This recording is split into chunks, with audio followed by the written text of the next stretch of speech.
And we are live. Welcome to Rugby League World Cup Radio with Winny and Clarkey, and we are here to quickly recap the second week of Rugby League World Cup matches and look forward to the final round of pool games, which start this weekend. I'm joined every week by Clarkey from Clarkey's column.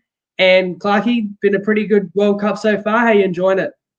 Oh, mate, to be honest, I'd watch any sort of footy. I love footy so much. To have footy still on our screens at this time of the year, I think it's a real blessing, and I love it. I love the excitement around the World Cup.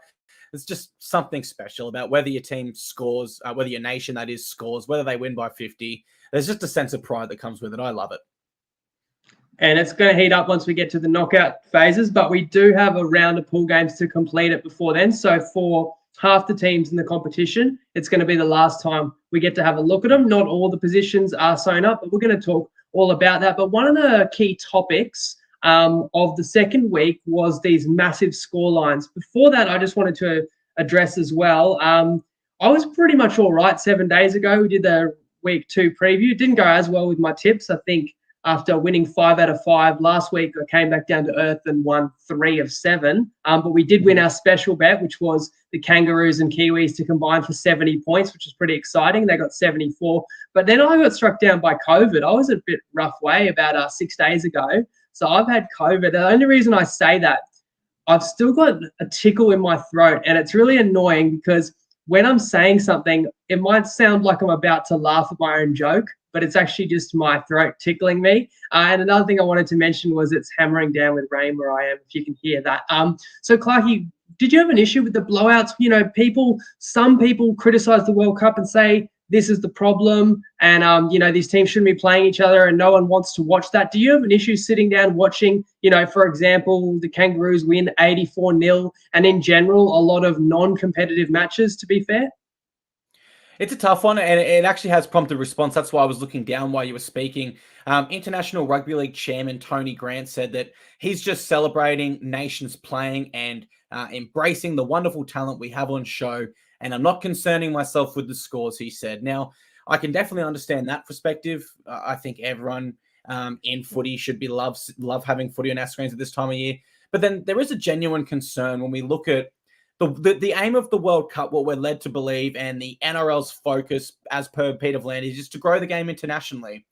And I do wonder, watching Scotland get smoked 84-0, I do wonder how many Scottish people are sitting there watching that thinking, well, I can't wait for our next game. I can't wait to get into rugby league. And then on the same page, I can't see too many Aussies sitting there and going, what a thrilling matchup. I'm so glad I got up at 5:30. So I can definitely see both sides of the coin. Ultimately, I think something will need to be done in the future.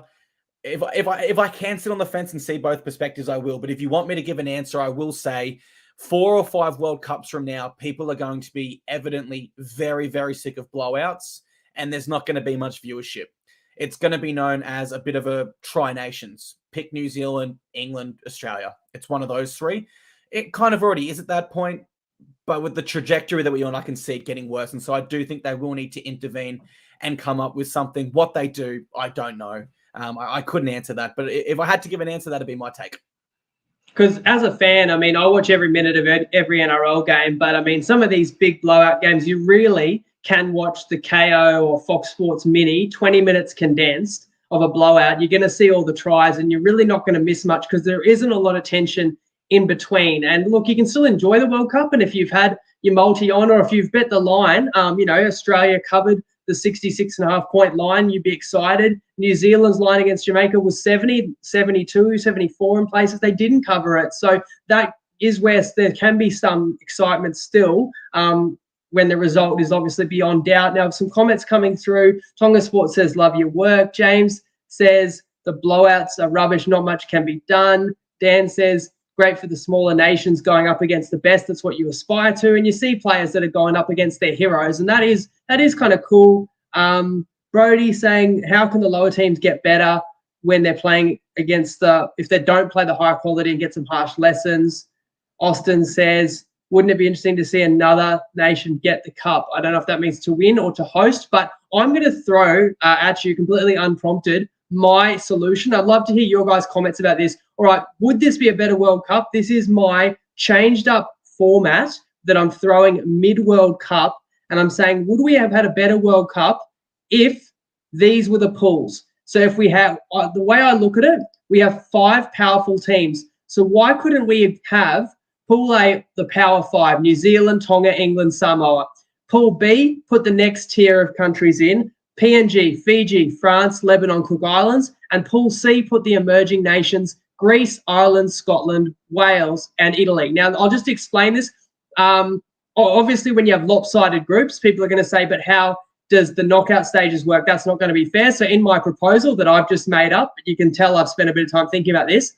4 teams are going to progress from Pool A, so only 1 is going to get eliminated. I still think that all these Pool A games are going to be important because you don't want to be the one that gets eliminated. So 4 teams are going to get through from Pool A, and then only the winner of Pool B and only the winner of Pool C are going to get through. I'm going to give a bye to the top 2 of Pool A as well, so there's extra incentive to go well in your group games in Pool A. You're straight through to a semi, like in the NRL where you get that bye through to a prelim, opposite sides of the draw. So the top 2 sides in Pool A are going to get to the semis. If you come 3rd in Pool A, you get rewarded by playing the winner of Pool C, which is going to be an emerging nation. And if you come 4th in Pool A, you get the winner of Pool B, which is a very tough game, whoever would win that Pool B. I just think, look across these pools, Clarkey, you'd have so many competitive games. And another pro would be you don't miss out on any of the big marquee matchups. In this World Cup, we didn't know for sure if we were going to get Tonga, Samoa. Like, we will get it in the quarters. But we don't know if Tonga's going to play England or New Zealand or Australia at any point. We don't know if New Zealand's going to play England or Samoa, you know. If you group all the best teams together, you know you're going to get those matches.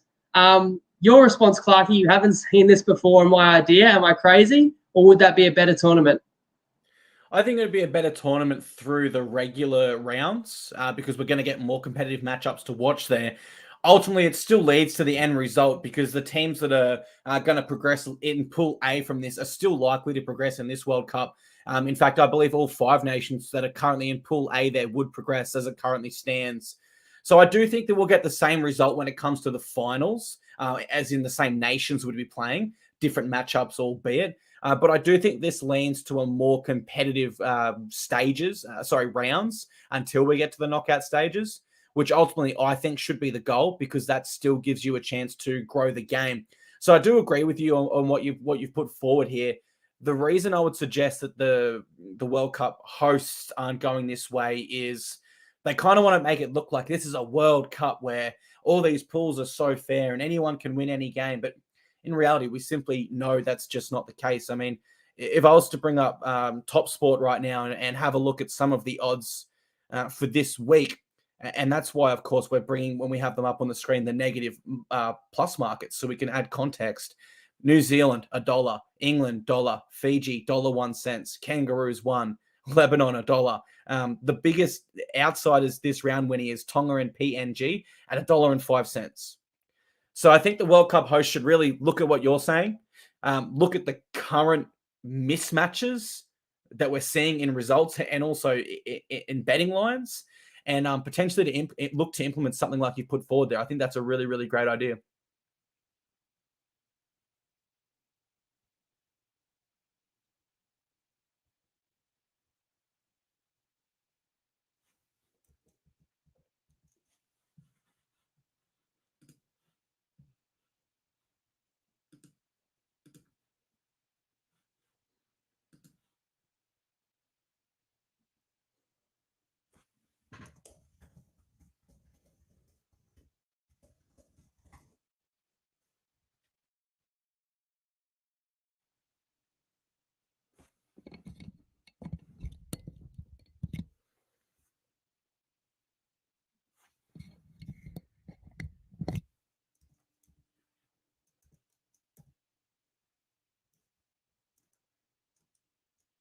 I just realized I was muted the whole time I was talking there. Sorry, guys. Yeah, I did put a message in the chat there, and I was hoping it. I was just going to say, I appreciate that. I appreciate your thoughts on my format. I think it would lead to a more competitive competition. You might not get the fairy tales in that you might not get like an upset of a David versus Goliath, but they're so uncommon anyway. And whoever emerges out of my Group C of emerging nations would still have a chance in the knockout stages against the big boys. Nevertheless, we've got the World Cup we've got, and we did get some magical moments like Jamaica scoring their first ever World Cup try. So before we look forward to the games ahead, let's take a look back. Clarkey, your top 3 performances of week 2 of the tournament. I've gone a little bit cheeky here. I've actually given Jamaica a B, which is the same score I gave England and also PNG this round, which a lot of people are saying, it's a bit rubbish there, mate. But I did not see Jamaica scoring a try against New Zealand. I didn't see them get close to scoring a try against New Zealand because they didn't look like scoring the week before, right? And for them to score against New Zealand, I think that is a huge win just in itself. Second one, I'm going to go someone who didn't make my team of the week. And I don't know how he didn't make the team of the week. It's crazy that he did. In any other circumstance, this guy would be one of the first picked. And so whilst I do have 2 wingers ahead of him, I've got to show some serious love to this guy. Brian To'o, 23 runs, 371 meters, 144 of those post-contact. Now, only one forward on his team, Josh Papali'i, ran more meters outright. And Brian To'o had more than all of them besides Papali'i in post-contact, which I just think that's absolutely absurd. I've never seen anything like it, albeit I did go Josh Adokar ahead, but my top moment this week would have to be Dylan Waitani-Zelezniak. Again, something I've just never seen from a winger. 4 tries, 3 try assists, 279 meters. Here's the craziest thing. He only broke 4 tackles. So he literally had more try involvements than he had tackle breaks. Again, I've never seen that in the NRL. 7 line breaks, something I've not seen. I don't know what to say. It could possibly be the best performance by a winger that I've ever seen. So yeah, Jamaica scoring, DWZ, and Brian To'o with the post-contact meters there are my 3 big moments from the week. One of the reasons I muted myself is because the rain's really coming down now, so hopefully it's not too distracting, the background noise. But with Waitani-Zelezniak, he had a hand, or he scored multiple tries in that first half in helping us win our special bet on Top Sport because we needed 70 combined first half points between the Kangaroos and the Kiwis. Well, the Kangaroos did their part. They scored 40 points in the first half against Scotland. They had 40 with 35 minutes gone, so they could have even had more. So we just needed 30 points from New Zealand. Bloody Kieran Foran was taking the conversions. He misses 4 of his first 6 kicks, and New Zealand only had 28 points with a minute to go in the half. So luckily, Waitani-Zelezniak, the man you mentioned, made a break down the right wing, kicked in field. Marshall King was just onside, bobbled the put down, but did just cling onto it and get New Zealand over the line, which also hit the first half bet that I'd shared last week. But most importantly, that special on Toppy for a double up there. So that was pretty exciting. And later in the second half, Waitani-Zelezniak, he had a bad cramp, wasn't it? And he basically collapsed. But then the ball came back his way, so he had to get up, catch it, and score another try. So my favourite performances, Fiji, after being comprehensively beaten by the Kangaroos, to come out and put 60 on an Italy side that looked good in week 1. You had to take notice of that.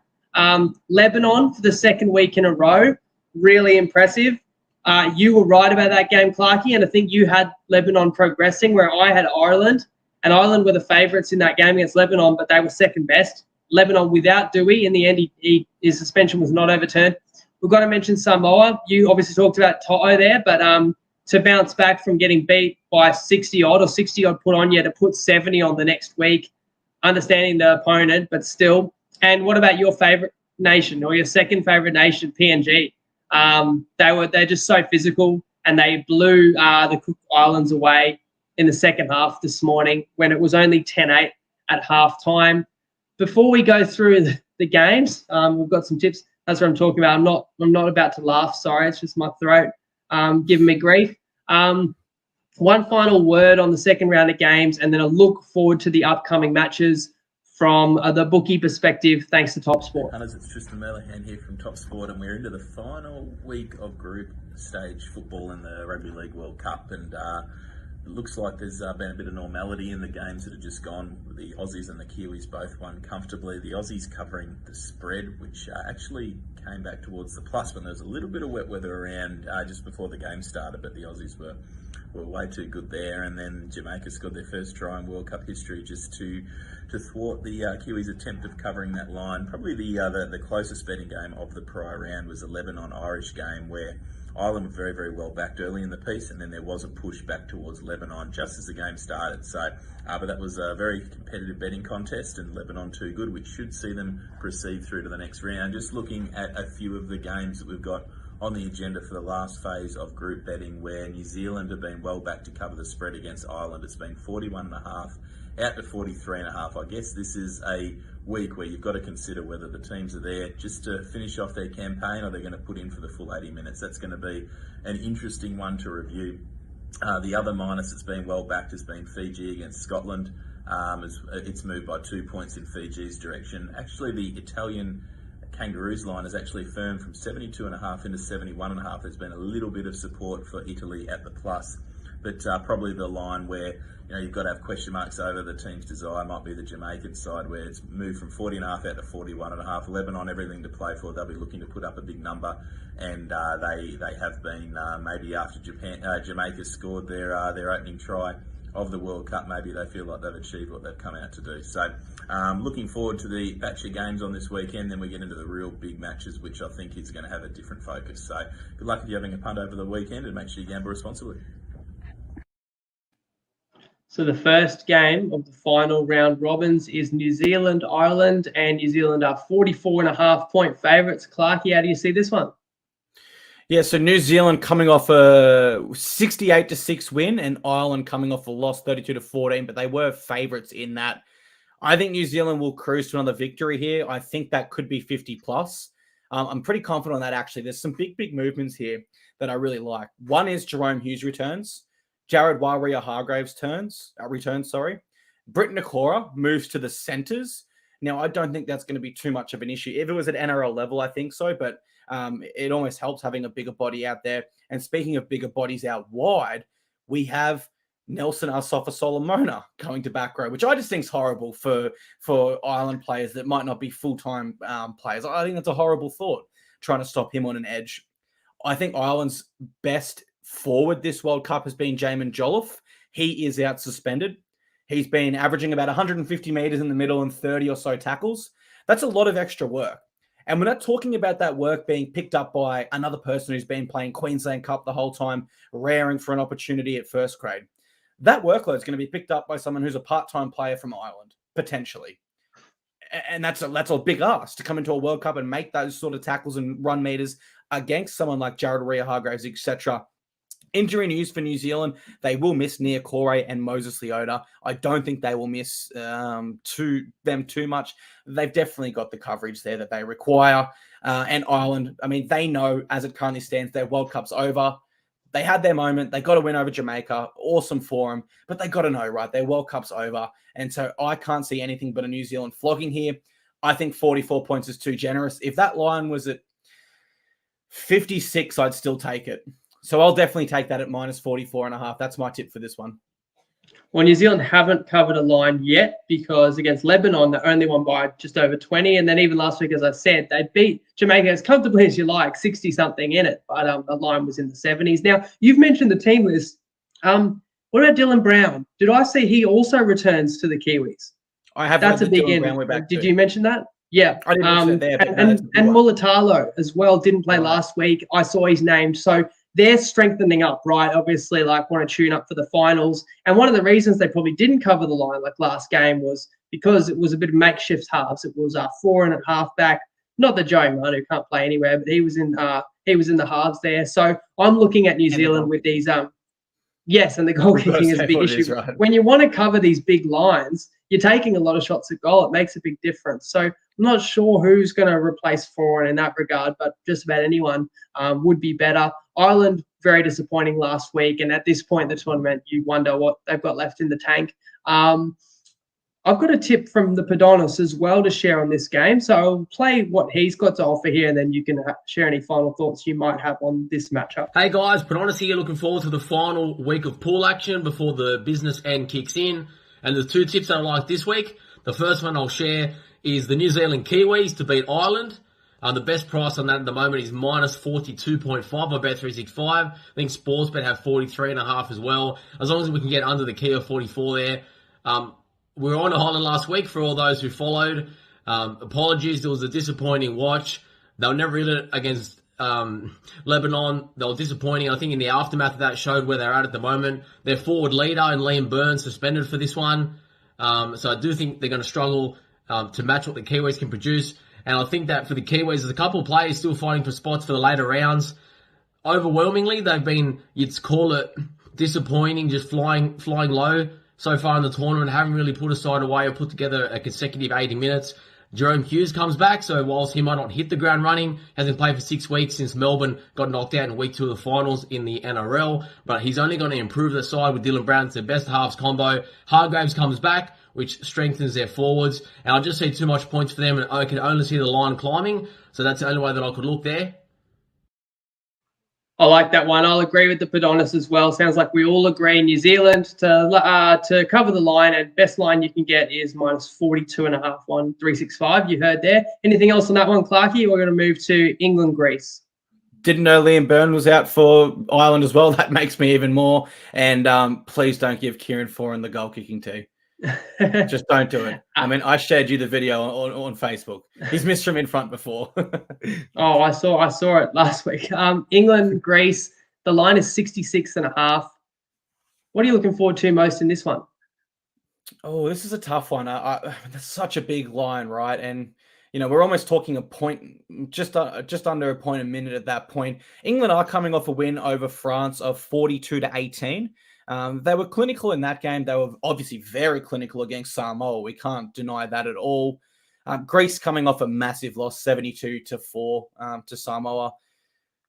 I mean, this is a tough one. I kind of do like Greece at that plus mark, but why I'm going that way is I don't have any firm evidence. It's just an opinion that England might take their foot off the throat and cruise through this one, knowing they're already top of their pool and big official weight in the knockout stages. But again, that's just my personal take. So I don't really feel too comfortable tipping it because let's say England know, hey, who cares if we're through? Let's send another message. Let's go and smash Greece as much as we can. I don't know. My gut feeling says they'll let their foot off a little bit. Much bigger games ahead, much more important games, but I can't say firm enough to tip it. Yeah, it's a tough one. It's a balance between knowing how important the next game is, and it'll be a tough one. In all likelihood, England will play Papua New Guinea. But then do you rest your best players, or do you want to keep working on combinations? And do you use an opportunity like this as like an opposed session, basically, to sharpen up before the game next week? So it kind of depends on the mentality. Mentality is everything, because we saw what was Samoa's mentality. Theirs was redemption when they played Greece, and we saw when a true elite side or a side with elite talent plays a side of, that's next level, second tier kind of country, that if the favourite is motivated, they can win by as much as they want to. And so Greece were beaten by more than this line by Samoa. Whereas England got a pretty competitive match themselves. They were leading 18-0 against France, but France pulled it back to 18-12 at half-time. So that might be a blemish that England wants to get right, of switching off there in the final 15 minutes of the first half. England came back out second half and regained control in that one. And France is a stronger side than Greece too, which is fair to say. So it is a really tough one. I don't have a strong opinion on it either. But if I had to, I probably would lay the massive lumber. I think England will win by a big score, because I think Greece are another side that we don't know what they'd have left in the tank for this tournament. And it's just pretty hard to foresee it being competitive. We've got another game, as nearly all of them are, with massive lines. This is back to Pool A, where Fiji plays Scotland, and Fiji are a 41.5-point favourite. Who do you like, Clarkey, with the start? Fiji coming off a win against Italy, 60-4, and Scotland coming off an 84-0 loss to Australia. Fiji did look fantastic in their last game. There's no denying that. It was a great win over Italy, where I think I actually last show I gave a tip Italy plus 16.5. So that was obviously horrible. Not even close. I was with you. Yep. Yeah. My first official tip I got wrong this World Cup. Yeah. I mean, I can only apologize for that. I thought Italy would be a lot more in that. It was a shocking tip in the end. And for that reason, I think I doubted Fiji a little bit coming off their loss to Australia, which maybe I shouldn't have been making such a big read into that, because Australia, as we know, are right up here in terms of this World Cup. So the fact that Fiji look to have found their groove now, I know I've got such a small sample size. I've got one loss, which I'm not going to include, and I've got one really great win by them, which I'm going to go off. I'm going to take them. I'm going to take them at that line of minus 41.5. Scotland against Australia, and again, I know I'm kind of breaking my rule here because I'm comparing them with Australia, which I said I wouldn't do against Fiji, but they couldn't go anywhere. Their forward pack was utterly dominated. Every single tackle, Winnie, on their back. So they got to get up, hands and knees, slow play the ball, dragged backwards. Fair income, unless of like silly penalties by Australia, they could not get out of their own 40. They couldn't do it. And Fiji do have quite a big dominant forward pack. They've got some really great experienced forwards there. So putting all of that together, I'm going to take Fiji here to cover that line. I can see them winning by 42 points. And if you draw the form line, you're going to look at the common opponent being Italy for these two. And when Scotland played Italy, they lost by 22 points. And when Fiji played Italy, they won by 60. So if you do the rugby league math there, you're going to say Fiji's about 80 points better than Scotland. It never actually works that way. In fact, sometimes you get a rock, paper, scissors scenario. Now, I won't go that far and say Scotland could be live for the upset, but I am going to go the other way and say, after being humiliated pretty much 2 straight weeks, that I do think the Scottish side will play for pride in this one. And I do think Fiji could have one eye ahead, knowing their next opponent is New Zealand. And that's the match that defines their World Cup. Not that they can necessarily upset the Kiwis, but that's the game that they need to give the best account of themselves. So again, does Fiji rest a star or two in this one? They certainly could. So I actually would take the plus 41.5. I'll go head to head with you, Clarkey. You got the better of me at a couple of games we disagreed on last week. Island Lebanon I mentioned, and the other one we disagreed on last week was PNG Cook Islands, which that took place. Is that yesterday morning? I think yesterday morning or this morning? Yeah. Yeah, and you were right. PNG, they did get the job 13 plus, but again, I'll take you on here. I'm going to say Scotland doesn't get totally obliterated for the 3rd straight week, but it's still very possible that it could happen. But I will take the points in that one. Next game is our country, Australia, and we are playing, the Kangaroos are playing Italy, so it's the other game in Group A. And the Kangaroos, as Tristan said, are 71.5 point favourites. So that's a massive line. We just spoke earlier about how they beat Scotland by 84. Clarkey, do you think they can cover this monster line that's now in the 70s? Geez, going off recent form, you'd say yes. I have to have I don't know. It's a huge line. New Zealand's last week was up on the 70s mark, and it's just such a big amount to cover because it's literally almost a point a second. You only need to hold the ball as Italy for 20 sets and get a nice kick away and defend your line half of those, and you cover a 70-point line.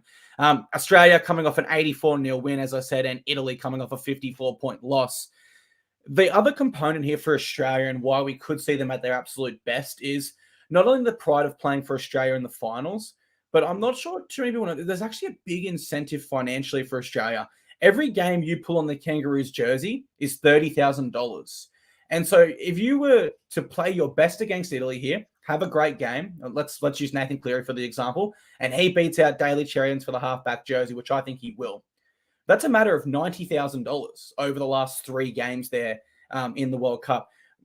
That's returning home from an overseas work holiday in the World Cup with a new car or a new house deposit for your parents or a beautiful holiday with your family, wherever you want around the world for the rest of the year. 90,000 is a lot of incentive for players to step up and play their best if playing for your country wasn't already enough. Look, they beat Scotland by 84 points. I'll say yes. I will take that line. I'll say yes. I mean, I've just not used to dealing with lines this big, Winnie. 71.5. I'll take it. It's hard. It's one of these ones. You said a point a second. It feels like that sometimes, but yeah, it's like a point a minute. It is like a try every 5 minutes, and at least if Nathan Cleary's kicking goals, you're more likely that they will be converted. Now, on that note, we don't actually have the final Kangaroos 1-17, do we? I might be able to get that for you. Let us know if that's been released, because that's going to factor in too. You're going to see the mentality depending on, is Mal still playing with combinations? Is he still trying to give everyone a fair audition, or is he starting to hone in on his best 17 ahead of the finals? Because I haven't seen the final team picked. What have you seen? Ahead and done when he's named them in alphabetical order, which I hate. And is that a 17? 1-17? No, it's just in alphabetical order, and as we know, the jersey numbers mean nothing. So Burton, RCG, Carrigan, DCE. I could read out everyone, but it doesn't matter because we don't know. We don't know, and ultimately, even if they don't pick their strongest 17, sometimes that means the players play hungrier. You get players like Jack Whiten that every time they catch the ball, they want to run over people, and they want to put their name forward. Why are we playing smokes and mirrors? Just name the 17, Mal. We're not even $1.01. We're $1. Yeah, it's hard. Like, I'm used to the NRL where everyone names their team on a Tuesday and you can look at the team list. But with this World Cup, I'm only seeing the official teams come out like 24, 48 hours ahead. Australia's been all right. But even when I'm posting my page, 24 hours in advance, you can change it up until an hour before kickoff when you must submit your final thing. And, when these games start at 3 a.m., I've got to imagine you've got to be a pretty hardcore fan to be getting up at 2 a.m. to get the final team list, right? Yes, and that factors in if you're betting try scorers. And I meant to say this a couple of games ago. You made the point about Big Nelson. I want to shout out Benny's Best Bets, Ben Williamson, who tips in the Tripod group. I did see in a chat I'm in with him tipping Nelson to score a try. I mean, if you know that Nelson is playing second row against a side like Ireland, he can barge over from anywhere. But you'd be fair to say that I think it was $3.40 to score a try. So shop around for that, Big Nelson. But on an edge, even if he's there 20, 30, 40 minutes of that game, he's a fair shot of crossing the line against Ireland. Back to this Australia game.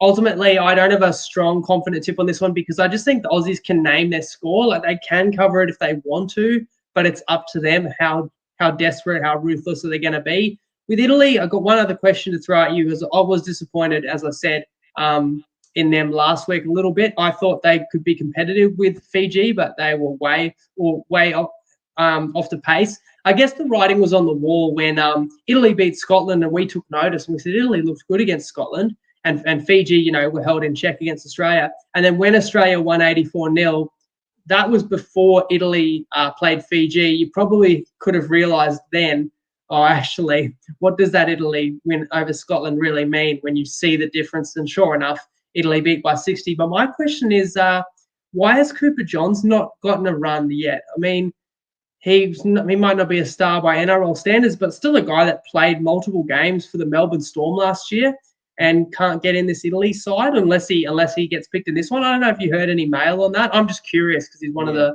few players that we're familiar with in the Italian side.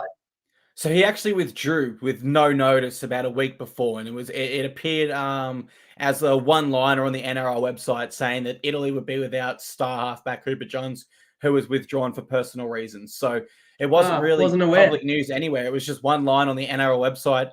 I'm guessing a lot of people missed that. The only reason I saw it is because I do Around the League every day, so I'm reading every sentence. But I can see why a lot of people would be exactly wondering that, because I was wondering the exact same. And that's why we've got you here, one of the many reasons. Now, look, maybe he couldn't afford to get injured at a World Cup when he hasn't got a contract. I could actually respect that. On the other hand, I thought what an opportunity it would have been for him to showcase and get to be handed the keys to this Italian side. It's a little bit of a shame we don't get to see that. I know his brother Jack did play for Italy in the 2017 World Cup. Let's move on to the next game. Lebanon played Jamaica. Lebanon off that impressive win last week over Ireland. They're 41.5-point favourites, which is pretty massive for Lebanon. It opens the tournament 40-point underdog. In this one, a 40-point favourite, Clarkey. Yeah, I'll get to this in 1 second, but a keynote on what we were saying of Cooper Johns that I really want to add for people listening, because I find this quite interesting. So if you don't have an NRL club that you're contracted to, and he did I won't curse him, but if he got some form of injury in this World Cup, it's actually not covered by the Australian Rugby League Commission. So therefore, let's say he did a serious injury, not only would he be liable for the medical costs because a small nation like Italy wouldn't cover it, it also, as you said, could play with his future employment potential. Lebanon coming off a 32-14 defeat, beating Ireland of that score, and Jamaica coming off a 62-point loss to New Zealand. As I did say in this one, I thought Lebanon were a good chance last week, but I also thought that was under the provider that Adam Dwayhe was playing. As we saw, he didn't end up playing and they won anyway, which is really impressive. And Mitchell Moses really stood up. Now that Adam Dwayhe does return, I can see them covering that line. I can really see them covering that line, because you think Jamaica in their first game didn't show too much. Last week they did score against New Zealand, and to me that's just the high as it's going to get in their World Cup. I don't want to crap on them too bad, but I wouldn't be shocked if they don't score again in this game. I came into the round 1 predictions with you, Winnie, and I said Jamaica won't score this World Cup, which is really unfortunate. I was wrong. They proved me wrong. They scored once. But I don't see them scoring against Lebanon, and therefore I could see Lebanon scoring 8-10 tries against them. They've got a great goal kicker in Mitchell Moses. I think that line's very, very achievable for Lebanon. One final chance to really come into the finals with momentum, get all their combinations clicking, because Lebanon are a nation where realistically their depth isn't so good that it's people vying for spots. It's more so, hey guys, let's have one more great game here against Jamaica, and let's ensure that our combinations are clicking. We've got that cohesion, chemistry, and we've got a bit of momentum as we come into the knockout stages. That'd be my take there. So yeah, I'll take Lebanon at the minus line for this one. Yeah, I agree with you, and we're going to build that into our special creative custom market available on TopSport this week, which is our World Cup mixed matchup, where we will be tipping Lebanon to score more points than Fiji this weekend. So they don't play each other. They don't have to. It's just however many points each of those countries score. We do need Lebanon to score more points than Fiji, so not the same number. That would lose. That would be a tie. But we won last week. We've won 60% of these over the last 2 years, and that is $2.15 on TopSport. And my logic is that Lebanon's opponents are getting easier every week. So you get the baptism of fire, you play New Zealand. Then you play against Ireland. You're an underdog. Dwee didn't even play, as you said, but you still win. So what a confidence boost that is. And that really shows this team is the real deal in terms of kind of that second tier of countries below the true contenders, but below the Power 5. And then you get the boost of Dwee back. We should say they're locked in pretty much to play Australia next week. So you kind of know what's coming. You know that that's where the road ends next week. This is your last game to play with a bit of flair. I also like taking a team to score a lot of points against Jamaica, because I think it's going to be a high risk, high variance type of game. If anyone didn't catch Jamaica, New Zealand, I really admired the fact that Jamaica thought, well, the best chance we've got to stop New Zealand scoring is stop them getting the ball. They knew they'd be kicking off a fair few times against the Kiwis. They went short every kickoff, and they did regather some. And some they didn't regather, and suddenly New Zealand was on their 40 and attacking them again. But what's the difference, really? Like, it's hard to stop New Zealand from their own 20 or your own 40 or your own try line, really, when the line is, 75 points. So I think Jamaica in a match where the line is over 40 again could do that high risk, high reward style again. Maybe it does lead to a try. Good on them if it does, but it's also going to lead to more opportunities to Lebanon, and they've got real NRL talent. And I want to go back to your team of the week, because another guy that was outstanding, and he is a true star, and maybe in a couple of years' time is one of the stars of the NRL. Could be a guy who's got the same name as me, but far younger, far better looking, Jacob Carraz. And he could light up the Jamaicans in this one. So that's why I like Lebanon with the line as well. I agree with you. And that's why we've built in Lebanon to outscore Fiji. Now, go back to what I said about the Fiji-Scotland game. I'm predicting Scotland, actually, who I'm considering kind of like a pseudo home team, because there's still going to be home fans, and there's still kind of UK conditions for them. that they don't want to go out with a whimper. They will have the motivation to fight hard and to fight for the full 80 and to not give Fiji too much too easily.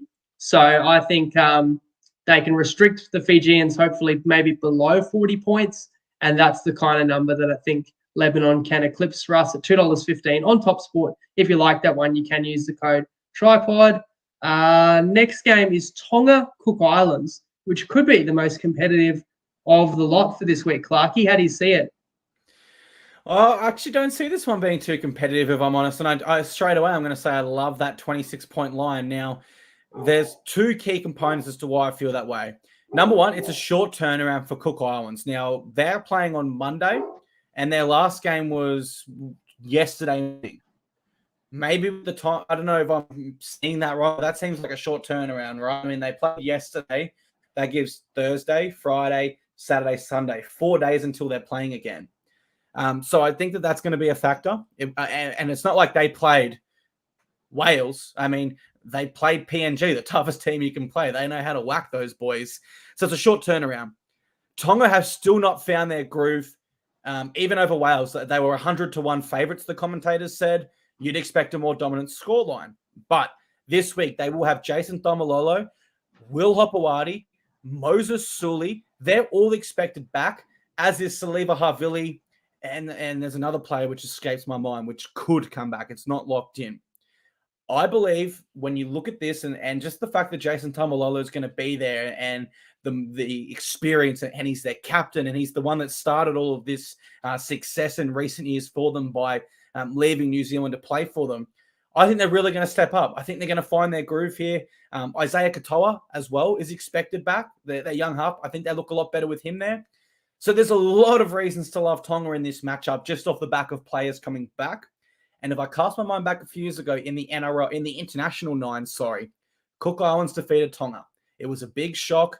Maybe that's going to sit with Tonga, and they're going to want to come out and get one back here over the Cook Islands. With so many stars returning, I think it's a game they can definitely win and cover that line comfortably, I believe. Now, as I said before, most of the positions in the final 8 got pretty much decided last week, but this group, that's not the case, because the Cook Islands are a competitive side, and if they were to upset Tonga in this one, they still have opportunity to get through. So you can kind of see from Cook Islands' perspective, they've been very respectable so far this tournament. They can throw everything they've got at Tonga and try and go for the upset. But I'm looking at Tonga, and I'm thinking that they know they're playing Samoa in the round of 8 or the quarterfinals. Are they looking for a dominant display? Are they looking to get through their gears a little bit before this big one? So you're talking about some of those key positional players coming back. I think this could be a good opportunity for them. We've got another tip. Padonis is weighing in on this one. I don't think he agrees with us on Tonga, but let's have a listen. And the second bet that I like this week is the Cook Islands. I think they're going to stay fairly competitive against Tonga, who's one of the powerhouses for the tournament. And I think it's more of a play on the Cook Islands than against Tonga, because I do respect how good they are, but I think the Cook Islands have surprised quite a few people so far, and they've been one of the better teams to watch, even though they're up against it in that pool against two dominant forces there in PNG and Tonga now this week. I think the Cook Islands, they're plus 27.5, which is widely available. And the other reason I'm going to take this number as well is, whilst I do expect Tonga to win and be too good, I look ahead to next week, and I think it's a pretty big look-ahead spot for Tonga when they've all but got a clash against their arch-rival Samoa in the quarterfinals. So I think it might be a case of Tonga just doing enough to get through, preserving themselves for that fixture. And the Cook Islands have been great all tournament, so there's no reason to believe that they won't apply themselves here. And I just think the line's way too big, and I can probably see it closing around maybe 23, 24, and definitely coming down from where it is now. So good luck if you agree, and gamble responsibly. Is that right, Clarkey? Did you say you would play the minus with Tonga, or did you say you agree kind of the Padonis that that's a big line? No, I've got to disagree with that. I don't think Cook Islands have been too impressive this World Cup, because against Wales, they were only one pass away from beating them. They did muck up that Or it would have tied, wouldn't it? Sorry, yeah, you're right. Down you're 6. right. Sorry. Yep. They were a chance to tie if they kicked. Let me rephrase that. They came very close to potentially losing against Wales as $1.15 favourites. And then last week they lost 32-16 to PNG. but their last try came quite late, if I remember correctly, and it was almost at a stage where PNG had switched off a little bit. The Cook Islands' final try was in the 77th minute. So you take what away about that. the Cook Islands' second try? Was that Anthony Jelling, where he didn't put it down? Yes. So I take your point there that the scoreline may be misleading, that they were closer to PNG than they truly were. PNG also got a sin bin in the first half that pulled the game closer together too. I mean, yeah, you take away, like you said, those points there. We're looking at a 32-4 win for PNG. Completely dominant.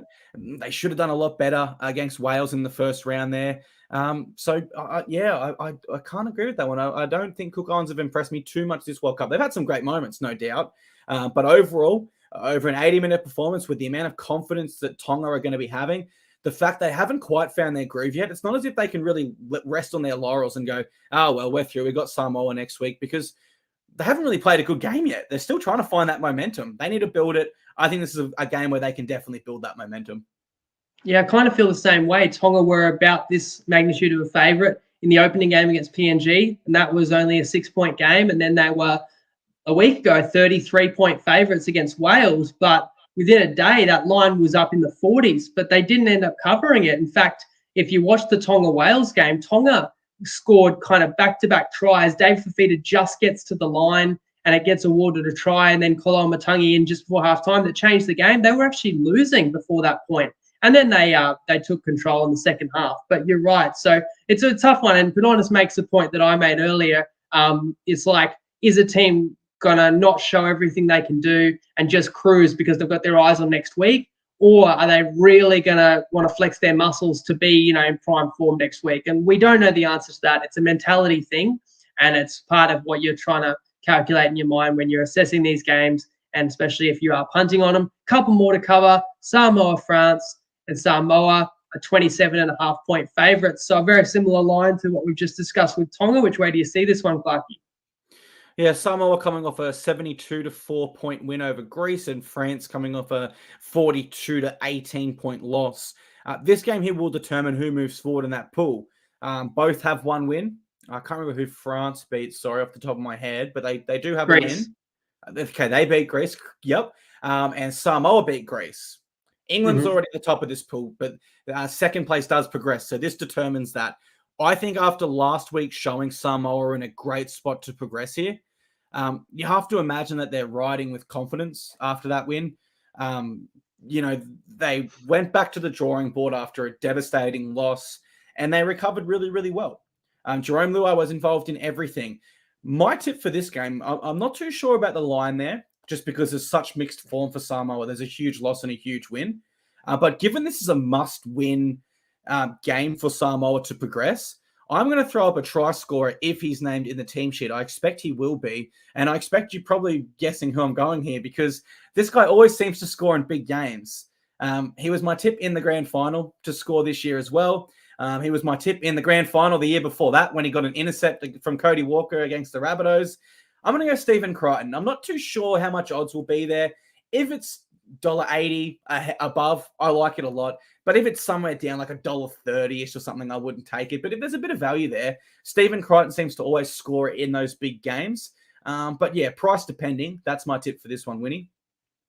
And people have to wait, obviously, until team lists, because I was just looking quickly, but I don't think anyone's offering anytime try scorers yet. But Stephen Crichton, absolute superstar, always a decent shot of scoring, especially in a big win, which this one should be on paper. Certainly if Samoa, continue riding that wave, they're going to remind people that it's a long tournament. And I keep saying this, they were written off after getting smashed in the opening game of the tournament. But regardless, we kind of knew they're going to get through, and they're going to get another crack at some of these big countries. They're going to get Tonga next week, which is just mouth-watering, and then maybe redemption against England in a World Cup semi-final. We're getting a little ahead of ourselves because France, I think, will be a genuine competition for them here. They've got a lot of players that play in the top, if not the second tier, in the professional competition in UK, right? And they look like a professional outfit to me.